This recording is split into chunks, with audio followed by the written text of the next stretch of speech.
This is the fourth in our series of questions that I commonly get asked by leaders from various organisations.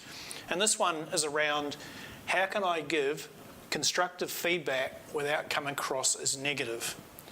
And I've discovered that leaders actually are quite concerned about when they have to sit down and give people feedback.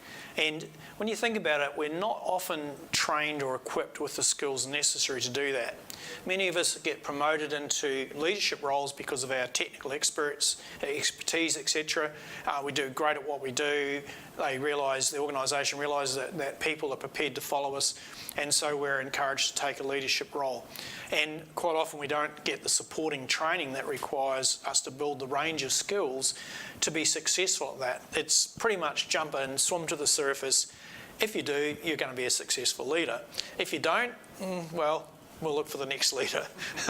Unfortunately, that's the way it's been a lot of the time, but smart organisations recognise this and do provide development training. So if I want to give feedback, so there's generally two types of feedback.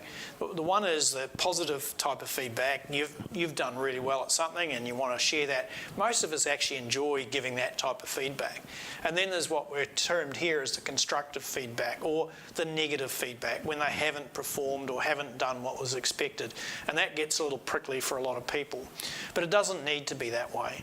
So let's unravel that a little bit and think about what can we do to be able to have a really meaningful conversation with somebody when we provide feedback. In this case, we'll look at providing negative feedback, but doing it in a way that doesn't stress out you and or the person you're engaging. So some of the things that we need to think about first off is, as a leader, you should make it your practice, if you're not already doing it, to continually give feedback. It should be ongoing throughout the year. There should be no surprises to anybody about what they know that you think about them in terms of their work. It should be just a conversation ongoing all the time. So if you're regularly engaged in coaching conversations, this is really a very, very smart way to build that relationship. And then the events that we're talking about having to give negative feedback are rare, and if they are, it's quite acceptable to the individual because you've been there supporting them most of the time anyhow. And the other thing is, think about positioning the feedback you're going to give. If it's negative or constructive feedback, position it. It's about the opportunity for growth. So why am I giving this feedback? It's because this is an opportunity to be reflective, look at what's going well, not so well, and what you can do to improve it and get a better outcome next time. So that's the way you should position it. The next thing is to focus on the behaviours, not the person. Sometimes we get fixated because the person has disappointed us and we get focused on the individual rather than what they did or didn't do.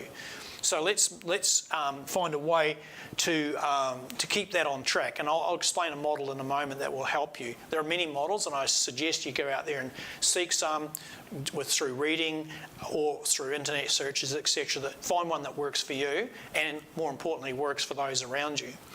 The last thing to do is, if you're giving constructive feedback, ensure that you've got your data. Actually use facts, specific days, specific activities, things that they did or did not deliver on, and then it's more valid to the individual. So most of us, if you give open sort of constructive feedback, it's not highly valued and it actually becomes offensive. So you need to explain, when you did this on this day, this was the outcome. And now that leads me nicely into the model. So one model I found helpful is the situational behaviour model and impact.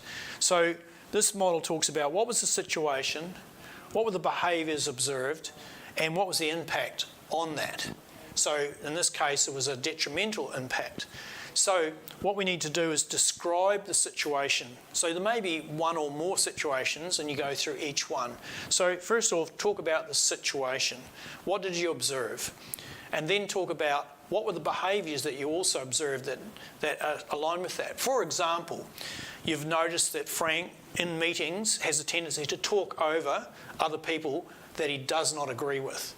So he's using a method of countering anybody else's point of view and keep pushing his to the fore, and that's not really the way a team will fully debate things. So you decide you want to take Frank on about this, and so you take him aside in a private situation and you begin to give him some feedback about that. So the situation was, in the meeting that we just had, I noticed that, and I've noticed a number of occasions on Friday's meeting, the Monday before's meeting, there's a trend that I'm not sure you're aware of, and I want to bring it to your attention because I'm finding it's disrupting the team's effectiveness. And that is, when people are putting forward points of view, you're actually talking over the top of them and drowning them out. Are you aware that you do that? And then listen to them. And usually that's driven by passion. Someone has an idea, they get really passionate about the idea, and they want to drive that idea home, and they stop listening to other ideas. So the leader's job in that meeting would have been to say, look, Frank, you've got a really valid point here. Has anybody else got any comments on that? And then if people agree with Frank, then you keep that going. If they don't disagree with Frank then you need to actually get them to wind down and back off a bit. So, and that's the impact. So then you explain, you describe the situation, you talked about the behaviour that was observed, and then you talk about the impact. Frank, when you were doing that, did you not realise everybody was just switched off in the meeting?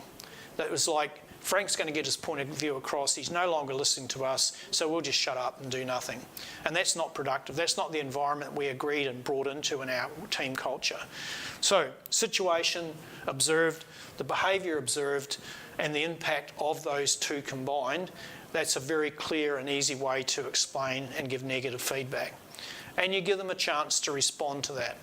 And more importantly, you need a commitment from them that, having understood the issue and the impact, that they will actually conduct themselves differently.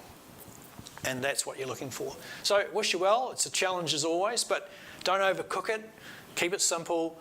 Be there for the other person, and you'll connect with them. You'll build the empathy required to have these sort of conversations. Wishing you every success.